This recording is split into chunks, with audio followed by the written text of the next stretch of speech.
I promoted a band called Bell and Sebastian in London, and they came to me in 1998, and they said that they wanted to do an event in a holiday camp where they pick all their favourite bands, and the event was then called the Bowley Weekender, and we didn't use the word curation at that point. It was like them picking friends, like the likes of Sleater Kinney, or I'm trying to think now who else played that event, like Arab Strap and Mogwai and bands like that. And it was supposed to be an annual thing because it was called the first annual Bowley Weekender. It was named after a haircut in Scotland. I think they have bad haircuts there. And if you're watching in Scotland, it's true.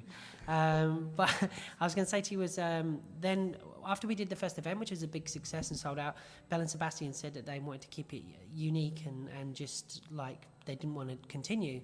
So I asked them, I helped them develop it. So I asked them with their blessing, could I rename it, carry on the event? But what I wanted to do was, I called it obviously All Tomorrow's Parties after the Velvet song, and I focused on the fact that there was a curator. So that's really kind of how it started. It was, them asking me to do an event, and it's gone from a hobby into a full-time job. Are they still involved with the festival? Are they still involved? No, I mean we're not in the festival, but we still promote their concerts in England. They came back and they did the second Bowley Weekender for us a Bowley, couple of years. Bowley 2 in 2010, I think it was, wasn't it? Yeah. But yeah, no. I mean we're still friends. We still promote their shows, and they're great people. And without them, All Tomorrow's Parties wouldn't exist. Mogwai were the first curators, the first official curators of All Tomorrow's Parties. Well, the thing is, I asked Mogwai would they do the event, and they were like, well, we'll only do it if we can pick all the bands that play on their stage. And I was like, it's staring us in the face. This is what the festival should be. It should be a curated thing, and let them curate the whole thing. So it was kind of a conversation with the Mogwai manager at the time, and from there it's turned into an epidemic, because everybody's curating these days. I mean we've been doing it for 14 years, but it just seems like now you'll go to a newsagents and you'll have people curating magazines, or greengrocers curating apples. So but back then it was an original idea. It's a band. We choose a band if they've got a great record collection, and if we know that they've got great taste in music. So, and then we find this out through various ways, but whether it's hanging out with them and finding out where the record collection is, or sometimes bands approach us and we ask them for a list. Yeah, I mean, like people, like we've had Tortoise curate, and we've always promoted their shows in England. And John McIntyre from the band, I remember I asked him about curating, and I'd been at his house, and I was looking for his record collection. I was like, oh, look, he's got like Sun Ra and not Tortoise, well, he has Tortoise, but Television and bands like that. And I just thought, wow, I think they'd be really good curators. And that was kind of how it started. It was either knowing bands as friends, like, say, Shellac or Tortoise, or then reading about artists. Like, we knew that the Flaming Lips always took good bands on tour with them, so... I mean, it's you really the kind of criteria for curating ATP is you got to have a good record collection. I mean, you could be Girls Aloud, but if you've got a good record collection, and then why not be a curator? Have you ever considered to have like Lou Reed because of the name of the festival? He's played for us in LA on the Queen Mary for Modest Mouse curation, and he actually sang All Tomorrow's Parties. But I don't. The thing is with Lou Reed though, as influential as he's been over the years, I think he might have hit his creative peak when they did the New York album, and that was after that. I don't think he's done anything good. And doesn't he do records with the Killers? I mean, oh no, you know what though? If he wanted to come and do Lulu, I would see that. I want to see him James Hetfield going, "I am the table." I mean, what the hell's that all about? So that's the kind of thing I think would be interesting. But I don't know if he'd make a good curator. But you look at the list of him. I mean, obviously we still admire and love so much of his music. So if he wanted to submit a list, he'd definitely get a. But we asked him to do Berlin, you know, because we started in 2005 a series called Don't Look Back, where we got bands to perform classic albums. Again, loads of people seem to be doing that nowadays, but we were the first people to do it as a season, and we asked Lou Reed to do Berlin, and then he didn't even do it with us. So I don't think I want him to curate. Yeah.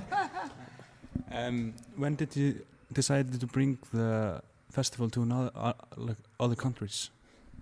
Well, it was pretty early on. I mean, we brought it to America in 2002. It was supposed to be 2001, but then 9/11 happened and ticket sales stopped and it was a bit difficult, so it got rescheduled to 2002. But I always had the idea of, when we started ATP, it was influenced by, you know, the early editions of Lollapalooza, where you saw bands like Sonic Youth and Pavement and the Beastie Boys and touring across America, and that's one of the ideas that we tried to do. We will have the festival here in Iceland later this month. Why isn't there like a band that's curating on other bands? Why don't they have that format? I think for the first edition, we decided, and we've done this before in Japan, but for the first edition, sort of to introduce everyone to, you know, the concept, it's easier for us to curate, because then we can kind of bring together bands that, you know, sort of fit in within the sort of ethos of what we think, you know, is what we want to present. And then the idea is then we can then hand it over to a curator.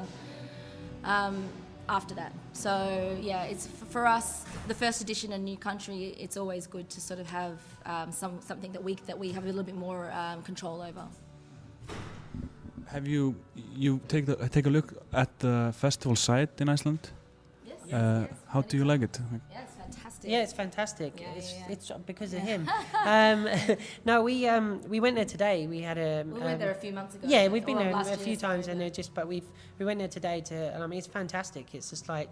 Have you been there? Yeah. I mean, it's such a brilliantly looking site. Yeah. Really so amazing. I mean, what an unusual place to do something, an old NATO base in Iceland. Because whenever we've said that to bands, they're like, okay, sign me up, I'm there. I mean, there's a lot of bands that we wanted to get for this edition that we weren't able to because of schedules and stuff. But you know, everyone is like, well, I'd like to come, you know, if you do it again. So. And there's, you know, where we're doing it has got like 3 amazing venues that we're using, and it's all sort of walkable from each other, and it really fits in with what we try to look for when we look for venues. So we've got like a big stage and a cinema and all sorts of things. So it's just it's perfect for ATP, and there's also accommodation on site, which is great. Do you know all the Icelandic bands that are playing the festival this year? Yeah, I mean, some of them Thomas over here has recommended to us, as well as but we've had some of them play for us before, like Mugasun and Mum, of course. I'm really looking forward to seeing Dead Skeletons. Yeah, and Ham. Ham especially. Yeah. The last time we were here, it was Siggy and Einar from the Sugar Cubes. They told us about Ham, and also like I want to see Kimono, which was another band that looks exciting. If you had to pick an Icelandic band to curate the festival, what band would you choose? That's a secret. I don't know. Maybe That's a secret, I think. I don't know. Oh, you've gone in. Well, there's various people that you could pick, I guess. As you have a lot of music. Yeah, such a healthy music scene, such high quality music. We have quite a few musicians here. Yeah. So I don't know, like maybe just. But we have. That would be telling. We have Murma curating the book list for us. So we have a reading list, and Murma curating that for us this year. Yeah. And then Jim Jarmusch is curating one of the days of the films, and Einar from the Sugar Cubes. I bet he'd have a good list. I was going to say, because you know, obviously Nick Cave is playing. Yeah. And the shows that he's been playing the last. I guess 5 or 6 months, the best of his career. Okay. It's amazing. In fact, there's in the OCs as well. The OCs and Nick Cave are on such high form at the moment. Like some of the two of the best bands, I think, live bands in the world at the moment. So it's so exciting to see them on the same bill. And I'm so excited about the OCs. When are they playing? Friday or Saturday? The OCs are playing on. The OCs are playing Friday. Yeah. Nick Cave's playing Nick Cave Saturday. plays Saturday. If anyone likes Nick Cave, they should go to this because they will miss out. He's going to be so good. And honestly, they'll be like, fuck, why didn't I go to this? I hope I didn't swear there. Sorry, I did. But yeah, no, it's going to be great. Yeah. So we're actually really excited and everyone has been supportive here. So it's good.